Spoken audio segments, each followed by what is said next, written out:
नमस्कार मित्रों, इल्विन क्लासेस के यूट्यूब प्लेटफॉर्म पे आपका बहुत बहुत स्वागत है। मेरा नाम विवेक है। यह सोचिए कि अगर किसी के घर में आग लगती है और वह नहीं चाहता है कि आग बुझाई जाए, आखिर ऐसा क्यों हो सकता है? जी हाँ, मैं बात कर रहा हूं दिल्ली के हाई कोर्ट के जस्टिस वर्मा के बारे में। उनके घर में आग लगती है। जब आग बुझाने वाले कर्मी जाते हैं तो एक दरवाजा खुलता है और दरवाजा खुलते ही जो कर्मी होते हैं उन पर नोटें गिरने लगती है। करोड़ों रुपए के नोट बरामद किए गए हैं। बहरहाल चर्चाओं का दौर है। वर्मा ने कई, पता ना उसकी प्रासंगिकता है या नहीं, कहा है कि यह पूरे पैसे किसी पार्टी विशेष के द्वारा मुझको रखने के लिए दिए गए थे। ये मामला क्या है? लेकिन इस मामले से इतर हटकर हम लोग राजनीतिक न होते हुए भी हम जानकारी के लिए इस पूरे वीडियो सेशन को लेकर उपस्थित हुए हैं। क्या है जजों को हटाने की प्रक्रिया? क्या इस प्रकार के काम कुकृत्य करने पर, इतने ढेर सारे पैसे प्राप्त होने पर, करोड़ों रुपए प्राप्त होने पर कोई जज कैसे किसी पद पर आसीन रह सकता है और उससे क्या उम्मीद की जा सकती है कि वह जो न्याय देगा वह न्याय उचित होगा या अनुचित होगा? आज इसी पूरे मुद्दे पर हमारा वीडियो सेंट्रलाइज रहेगा। वीडियो के टाइटल को समझने से पहले अगर आप हमारे इल्विन क्लासेस चैनल को नहीं सब्सक्राइब किए हैं तो कृपया चैनल को सब्सक्राइब करिए, बेल आइकन का बटन दबाइए ताकि जो भी वीडियोस आए उसका नोटिफिकेशन आप तक पहुंचे और आप उनसे जुड़ सके। आइए वीडियो के टाइटल को समझेंगे, उसकी रूपरेखा क्या होगी, उसके बाद हम वीडियो को आगे लेकर चलते हैं। जस्टिस वर्मा केस कांड विवाद कैसे हटाए जाते हैं सुप्रीम कोर्ट और हाई कोर्ट के जज? जस्टिस वर्मा कौन से वर्मा है? कहाँ के जस्टिस थे? किस हाई कोर्ट के थे? क्या विवाद आ गया? कितनी नोटें पकड़ी गई? उसके बाद ऐसे जो न्यायाधीश होते हैं उनके वो हटाने की क्या प्रक्रिया है, चाहे वो हाई कोर्ट में रहे चाहे सुप्रीम कोर्ट में रहे? कैसे हटाए जाते हैं सुप्रीम कोर्ट और हाई कोर्ट के जज? आइए हम बात करेंगे खबर क्या है। खबर के बाद समझेंगे कि महाभियोग का अर्थ क्या है। भारत में न्यायाधीशों के हटाने का आधार क्या होना चाहिए और न्यायाधीशों को हटाने की प्रक्रिया क्या होती है? यह प्रक्रिया कब शुरू की गई थी और प्रक्रिया की सीमाएं क्या है? इन्हीं हम 6 बिंदुओं पर बात करेंगे। खबर को जानेंगे, उसके बाद महाभियोग के अर्थ को समझेंगे कि महाभियोग का अर्थ क्या होता है, भारत में न्यायाधीशों को हटाने का आधार क्या है, न्यायाधीशों को का आधार समझेंगे, उसके बाद हटाने की प्रक्रिया को समझेंगे, उसके बाद इस प्रकार की प्रक्रिया की शुरुआत कब हुई और प्रक्रिया की सीमाएं कितनी है। आइए खबर पर नजर डालते हैं। तो 14 मार्च की बात है। 14 मार्च को दिल्ली उच्च न्यायालय के न्यायाधीश न्यायमूर्ति यशवंत वर्मा के आधिकारिक आवास में, निजी आवास नहीं आधिकारिक आवास में आग लगने की घटना होती है। आग बुझाते समय दमकल कर्मियों को प्लास्टिक बैग में आधे जले हुए नकदी के बंडल मिले हैं। जो प्लास्टिक का बैग होता है उसमें भर भर के नकदी मिल रहे हैं, कूड़ेदान में नकदी मिल रहे हैं, जले हुए नकदी मिल रहे हैं। तो प्रश्न यह उठता है कि उन नोटों के जल जाने से क्या आरबीआई के द्वारा पुनः नोटों का निर्माण किया जाएगा, निर्मित किए जाएंगे, या वह नोट बेकार हो जाएंगे और भारतीय नोटों की जो संपदा है उस पर इसका क्या असर पड़ेगा? इस पर भी हम बात करेंगे नेक्स्ट वीडियो में। इसके परिणाम क्या होते हैं? इसके परिणाम स्वरूप न्यायाधीश को हटाने की प्रक्रिया के बारे में फिर एक चर्चा चालू हो जाती है। क्या है? तो साधारण शब्दों में हम समझे तो महाभियोग का अर्थ यह होता है कि किसी व्यक्ति को उसके पद से हटाने के लिए जो अपनाई जाने वाली विधिक प्रक्रिया होती है, अपनाई जाने वाली विधिक प्रक्रिया किसी व्यक्ति को उसको पद से हटाने के लिए, उसी को हम महाभियोग कह देते हैं। किसी भी व्यक्ति को उसके पद से हटाने के लिए जो विधिक प्रक्रिया अपनाई जाती है उसे महाभियोग का नाम दिया गया है। लेकिन इसमें व्यक्ति को उस पद की शक्तियों, दायित्वों के निर्वहन से वंचित कर दिया जाता है।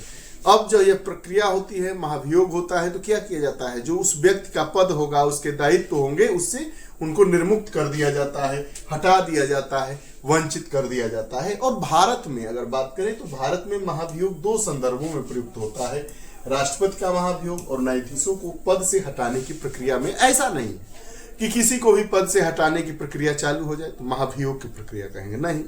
भारत में महाभियोग के संदर्भ में 2 पदों से हटाने की बात होती है, एक राष्ट्रपति के लिए और एक जज जो होते हैं उनको हटाने की प्रक्रिया जो होती है वह महाभियोग की प्रक्रिया कही जाती है।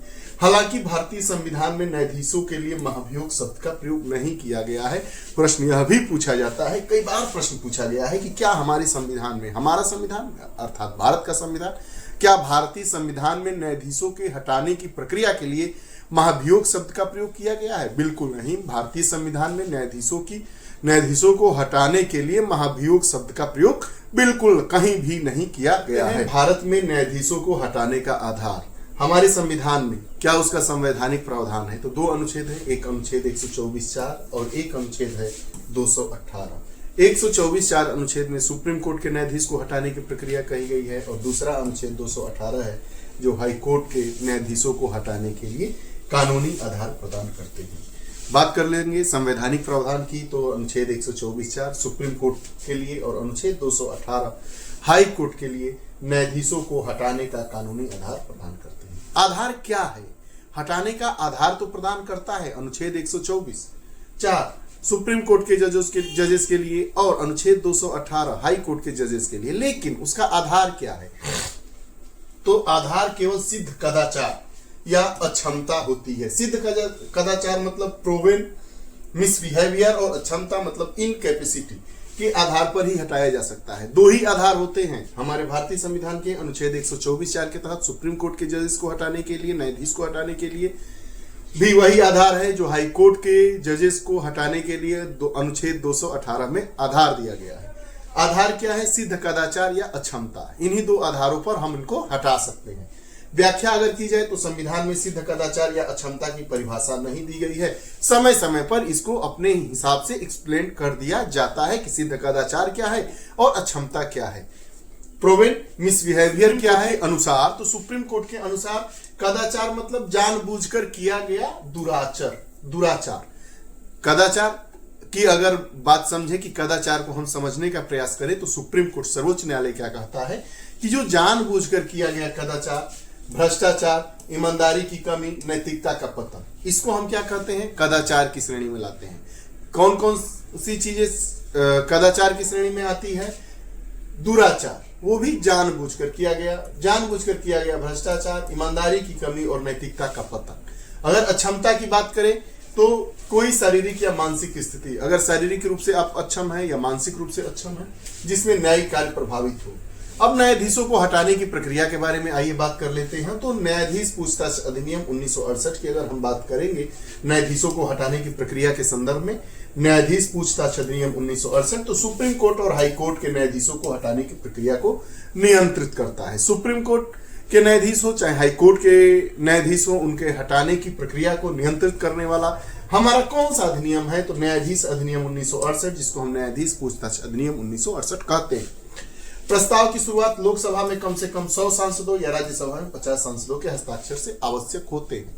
अगर किसी सुप्रीम कोर्ट या हाई कोर्ट के जज को हटाने की बात की जाए तो आधार क्या होता है?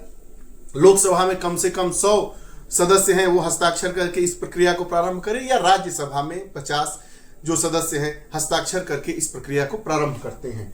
अध्यक्ष सभापति प्रस्ताव स्वीकार करे या अस्वीकार कर सकते हैं। अध्यक्ष के पास जाएगा, अगर लोकसभा में होगा तो वह या तो प्रस्ताव को स्वीकार करेंगे या अस्वीकार कर देंगे। अगर राज्यसभा में जाएगा तो राज्यसभा के सभापति के पास जाएगा तो वो भी चाहे तो प्रस्ताव को स्वीकार कर सकते हैं या अस्वीकार कर सकते हैं।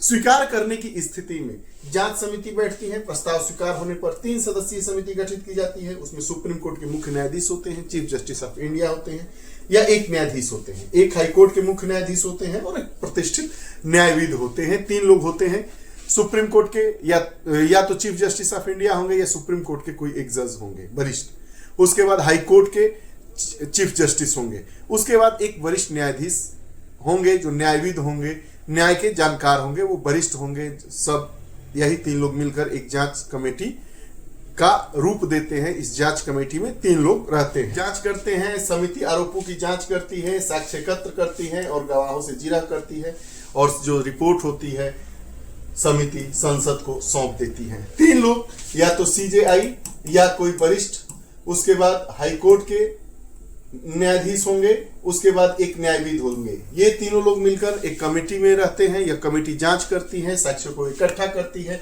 और गवाहों से जिरह करने के उपरांत जो भी रिपोर्ट मिलती है वह रिपोर्ट संसद को सौंप देती है। संसदीय मतदान होता है। प्रत्येक संसद के प्रत्येक सदन को प्रस्ताव पारित करना होता है। कुल सदस्यता का 50% से अधिक और उपस्थित तथा मतदान करने वाले सदस्यों का 2/3 बहुमत आवश्यक होता है पारित करने के लिए। इसका मतलब क्या हुआ? संसद के प्रत्येक सदन का 50% से अधिक, तो मान लीजिए कि 550 लोकसभा में है लोग, तो 226 लोग कम से कम रहे या उपस्थित और मतदान करने वाले, मान लीजिए कि 100 लोग उपस्थित हुए हैं तो 2/3, मान लीजिए कि 300 लोग उपस्थित हुए हैं तो 200 से ज्यादा लोग उस पर मतदान करें, तब यह पारित मान लिया जाता है। अब इस प्रक्रिया की शुरुआत कब होती है? तो जस्टिस बी रामास्वामी 1993 में, जस्टिस बी रामास्वामी केस 1993 में आता है, जब महाभियोग की प्रक्रिया प्रारंभ होती है, प्रक्रिया शुरू होती है। वित्तीय अनियमितता का इन पर आरोप लगता है, लेकिन लोकसभा में मतदान नहीं होने के कारण प्रस्ताव विफल हो जाता है। जस्टिस बी रामास्वामी केस 1993 में वित्तीय अनियमितता का इन पर आरोप लगता है, लोकसभा के द्वारा प्रस्ताव पारित नहीं होता है, इस कारण यह विफल रहा। जस्टिस सौमित्र सेन का मामला वर्ष 2011 में आता है, भ्रष्टाचार का दोषी इनको पाया जाता है, राज्यसभा में महाभियोग पारित हो जाता है, लेकिन बहस से पहले उन्होंने इस्तीफा दे देते हैं। लोकसभा में बहस से पहले ही जस्टिस सौमित्र सेन इस्तीफा दे देते हैं।